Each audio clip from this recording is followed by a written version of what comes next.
नमस्कार दोस्तों, मैं ऋतिक आप सभी का एक बार फिर से स्वागत करता हूँ अपनी न्यू वीडियो में। दोस्तों, आज इस वीडियो में सबसे पहले मैं आपको कुछ सिविक्स के इंटरेस्टिंग क्वेश्चन बताऊंगा और फिर बाद में कुछ करंट अफेयर्स की खबरें बताऊंगा। तो चलिए शुरू किया जाए।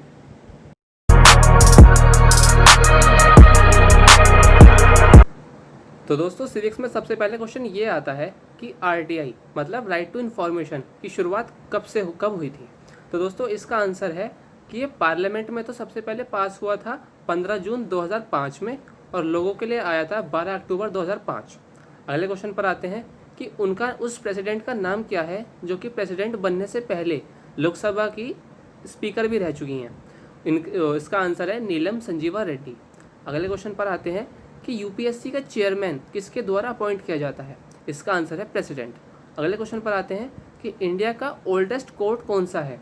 इसका आंसर है कलकत्ता हाई कोर्ट, जिसकी शुरुआत 2 जुलाई 1862 में हुई थी।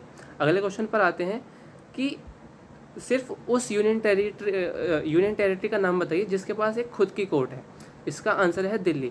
दिल्ली सिर्फ एकमात्र ऐसी यूनियन टेरिटरी है जिसके पास खुद की कोर्ट है।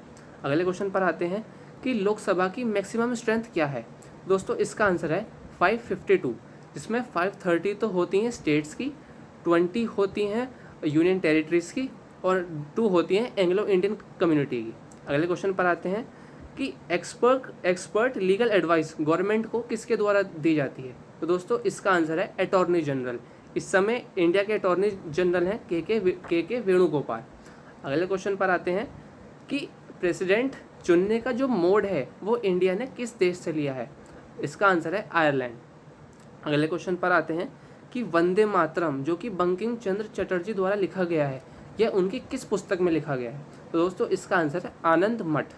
अगले क्वेश्चन पर आते हैं कि chief justice of high court को चुनने के लिए प्रेसिडेंट किन दो जनों से कंसल्ट करता है। तो दोस्तों, इसका आंसर है chief justice of India and governor general of that state. तो दोस्तों, ये थे कुछ सिविक्स के क्वेश्चंस। अब मैं बात करता हूँ कुछ करंट अफेयर्स की खबरों के बारे में। दोस्तों, सबसे पहली खबर ये आती है कि इंडिया ने अपने 15 अगस्त में अपने आज़ादी के 74 साल पूरे कर लिए हैं। 74 मतलब 74। दोस्तों, 15 अगस्त में 4 और देशों का इंडिपेंडेंस डे होता है, जिनमें आते हैं North and South Korea, Bahrain, लिechtenstein एंड कॉन्गो। अगली खबर पर आते हैं कि United Arab Emirates and Israel के बीच में एक हिस्टोरिक पीस एग्रीमेंट किया गया है। इन दोनों देशों में बहुत सालों की दुश्मनी थी, लेकिन अब ये दोस्ती में बदल गई है। अगली खबर पर आते हैं कि 15 अगस्त को ही इसरो का 51st फाउंडेशन डे था। इसरो की शुरुआत 1969 में हुई थी, जो कि विक्रम साराभाई जो कि इंडिया के एक प्रख्यात साइंटिस्ट हैं, उनके द्वारा की गई थी। अगली खबर पर आते हैं कि स्काई रूट इंडिया की पहली प्राइवेट कंपनी बन गई है जो कि अपर स्टेज रॉकेट को टेस्ट करने जा रही है।